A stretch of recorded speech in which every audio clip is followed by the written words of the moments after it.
Thank you so much, Dr. Brady, for that amazing talk. And it wouldn't be 2020 if we didn't have a few glitches, unfortunately, in our connections. But what an amazing presentation all around. And we really look forward to having the questions keep coming. At this time, I'm delighted to invite back our faculty presenters, including Dr. Kevin Brady, Mohammad Hojjati, Roxana Mehran, and Sheila Sahni, as well as introduce our moderator, Dr. Nezar Falluji. Dr. Falluji is the interim co-director of the CommonSpirit Health Cardiovascular Service Line. He's an interventional cardiologist who practices in Lexington, Kentucky.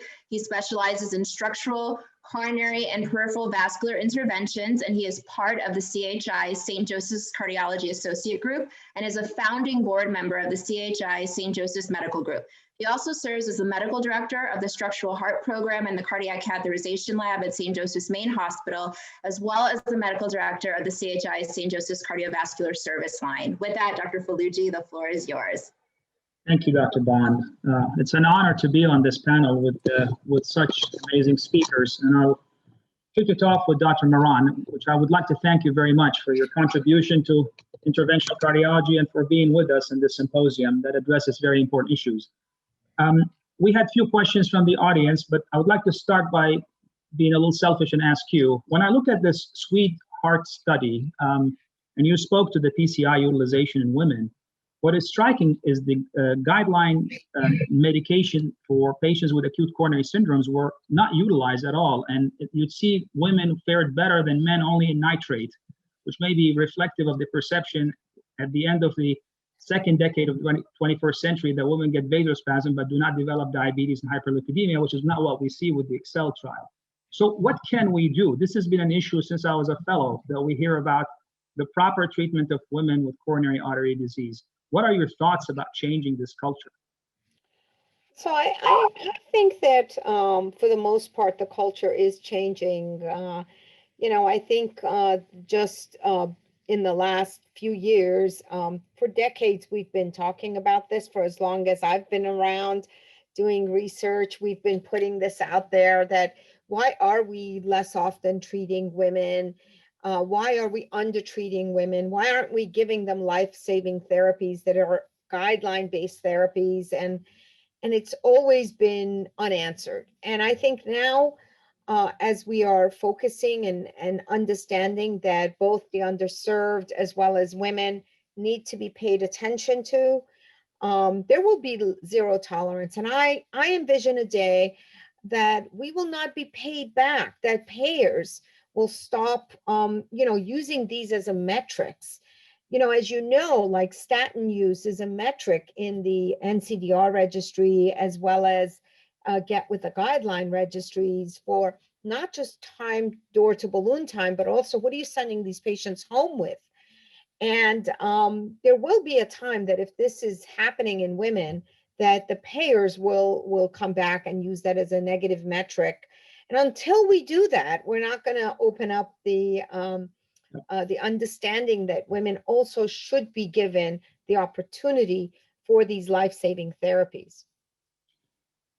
So there was a question linked to that, I feel, which was from one of the audience, that does sociodemographic factors impact the outcome of PCI in women? Oh, there's no question about that. We performed a diversity study with platinum diversity with the platinum chromium stent with the Promise stent. And we were very, very incredibly amazed to see that socioeconomic status had an incredible role in death and MI in women and underrepresented minorities, especially in Black women, Latina women. This was a very, very prevalent finding that we found, and it did have to do with level of education as well as socioeconomic status. And it's not a surprise, right? I mean, we're seeing it all the time. And now it's not until now that COVID has been around that we're now understanding the structural issues in disparities of care for women and underrepresented minorities, especially women who are non-white women. And so now this is sort of the beginning of the end of that kind of I think, disparity. We need to close those gaps, and we're looking at every single way to imagine how we could deliver care to those needed communities. I guess I have one last question from the audience. There was a surprise that in the Excel, women had more osteo disease despite the fact that they were more diabetic, older, had smaller vessels, and the anticipation that would be more distal disease, diffuse distal disease. Any thoughts Yeah, about so the Excel study tried to actually, we excluded people who had very, very severe disease. So remember, this was syntax less than 32, syntax score of less than 32, which then really kind of takes away, it's mostly proximal disease. I'm not surprised that women have more osteal disease. I used to see that in our previous databases when I was at the Washington Hospital Center, at Lenox Hill, at Columbia, and even here at Mount Sinai. We see that, and it may have to do with the calcification in the coronary arteries, which are usually localized into the proximal regions as well as into the ostium. And this was a left main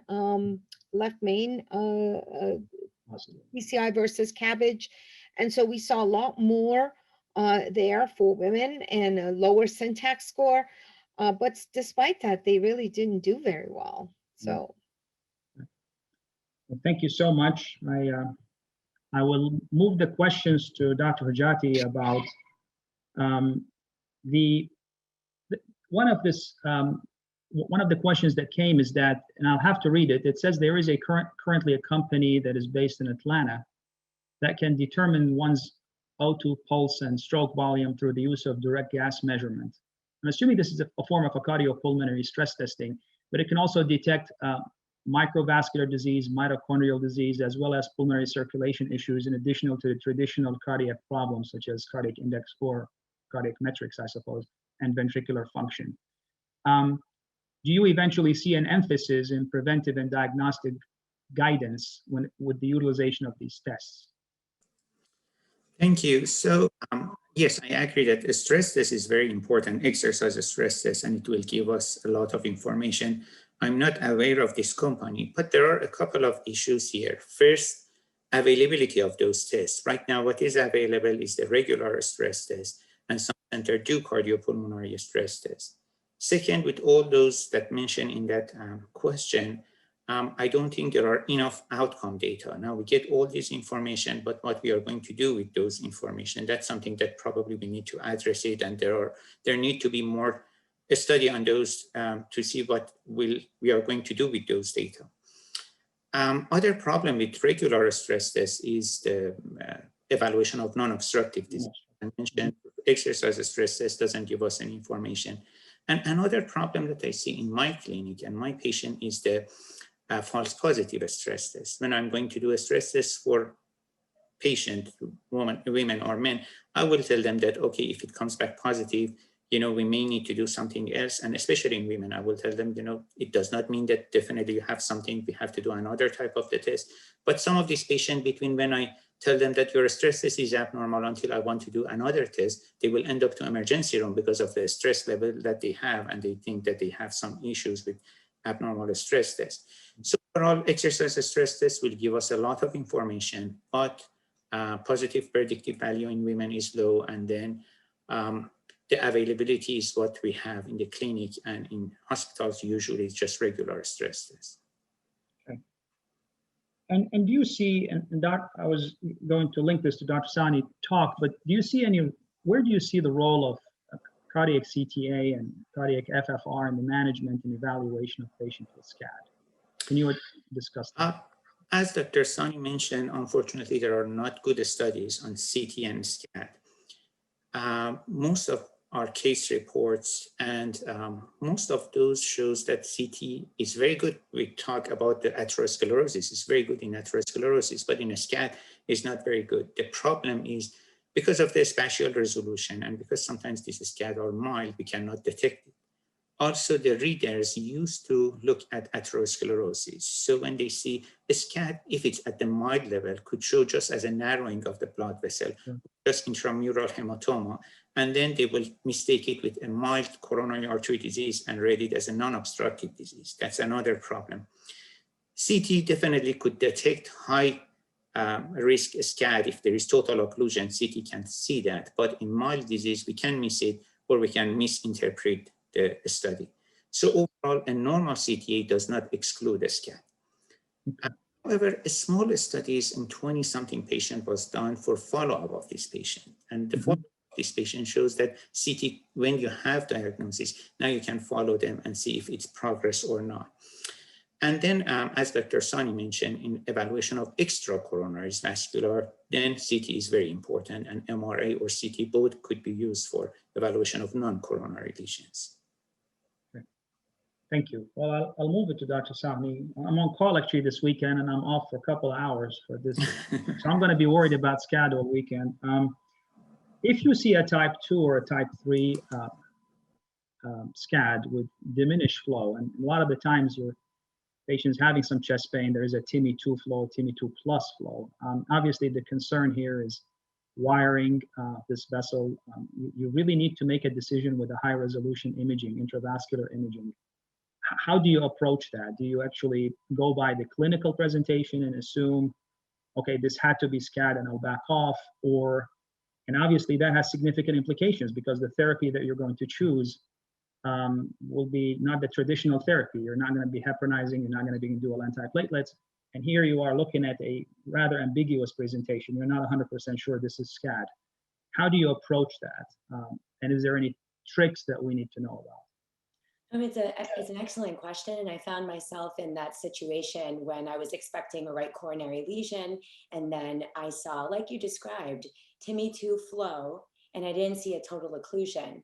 And it's really important, to think back immediately to the patient. The SCAD patient is typically female, not always in the postpartum period. She was middle-aged, she had some autoimmune disorder, she had emotional stressors, but the distal vessel is going to be your key. When you're looking at the angiogram for SCAD, it was the distal vessel that had a narrow taper that just did not look the way atherosclerosis would look. So those are the types of intuitions that we have to have as interventional operators, that we're not just going to go and fix everything. But you do bring up a good point. Type 2 and type 3, especially type 3, which is going to look like a stenosis, is going to confuse you. And you also can't treat STEMI conservatively and expect a good outcome. So you have to make the right decision. You have to make sure you do not see an intimal tear and a dissection. If you see a dissection, and you have to look carefully, if it's obvious, it's obvious. We won't be asking the question. But if you're questioning if you should wire the vessel, quickly look at your films and make sure you don't see any dye hang up or multiple lumens.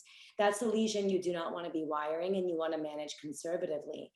But if you see some thickening or some narrowing and you're suspicious of an intramural hematoma, those could be the rare cases where intravascular imaging could be helpful.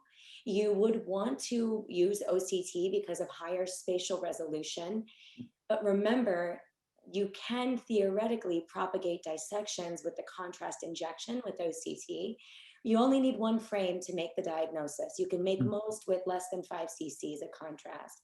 But the key really is that the diagnosis is in the angiogram. Okay. In cases where you have intramural hematoma and you leave them alone, those are the highest risk cases to reoccur. So they also routine hospital monitoring in the ICU or even on the heart telemetry floor is also very important for the management. Okay. So I'll actually, and I'm being warned that we have limited time, but I'll take this to Dr. Brady. Let's look at SCAD specifically, Kevin. How do you approach those patients who are being considered an emergency need for surgery? Is there a particular time that you intervene on? Are they uniquely, do you worry about aortopathy in them? Do you have a different technique for them? Do you utilize arterial conduits from the get-go? Give us like everything in like 2 minutes. Well, I can usually move pretty fast here if I don't flub this like I did on the last one. But so SCAD is interesting. We get referred the patients that are the most unstable, not felt to be good for percutaneous intervention. And you've got to move pretty fast. They're usually emergent cases for ongoing ischemia. So what's interesting that was so eloquently brought up in the prior talk is that these lesions resolve over time. And so since time is of the matter, arterial conduits would not really be as important in these patients. This is not atherosclerotic disease. You're not looking for 10 and 20-year patency rates. Same thing for statin therapies. What you're really looking for is revascularization. So I would actually argue that the most expeditious conduit you can get is actually going to be the best conduit to use, and that's usually the saphenous vein from the leg. And I agree also that the more proximal the lesion, the better outcome. Remember, these vessels can be very difficult to deal. You're going to go past the area of the lesion. You're not going to try and fix the lesion, go past the area of the lesion to revascularize. And those vessels tend to be a little bit more difficult to deal with, especially if there's more distal tear in the vessel. It can be very friable. It can be very difficult sometimes to figure out how to get intima to intima approximation of your anastomosis. So they are challenging. And again, doing that, I do 99.9% off pump. It helps a little bit without the need to cannulate the aorta, because if you're dealing with the aortopy or fragile aortic tissue elsewhere, it can be a little problematic. So I would say expeditiously, venous conduit's probably the best way to go, and you don't need long-term patency. And one last question, because I'm being yelled at. What is your goal LDL level post-CABG, and how does that impact, in your opinion, the outcome of your CABG surgery? Well, as I tell my patients, I change the pipes, but I don't change the water. And the key thing for that is to address the issues underlying cigarette smoking, cessation, and statin therapy. And I think the one thing I can say over the last 2 decades is statin therapies has remarkably reduced the need for revascularization. Redo coronary bypass grafting, not just because of PCI, but because of statin therapy is decreased it. So traditionally, we've always wanted to get the goal of the LDL below 100, but there's a lot of information coming out that we can try and target these LDLs even lower by doing, high dose statin therapy, 80 milligrams instead of 10 milligrams, and try and reduce it, maybe below 70. And I think the better you can do with that, and the better compliance you can get, and compliance is key in the long term because it's a long-term goal. I would say that at the very minimum, less than 100. If you can do it and they can tolerate the medication or compliant, less than 70. Well, thank you so much. I want to thank you all for your incredible work here. We appreciate your participation. This is very important to us. And I want to thank Rachel specifically because she is the energy behind all of this. She makes us proud at CommonSpirit Health, and we're very proud of having her with us. So thank you, Rachel. And I want to thank you all for participating in this session. Thank you so much, Dr. Falluji, and thank you all to the panelists. Thank you. Thank you so much. Thank you, Dr. Moran. Have a wonderful Congratulations. Day. What a wonderful, wonderful symposium. Really incredible work. Thank you so much. I appreciate it.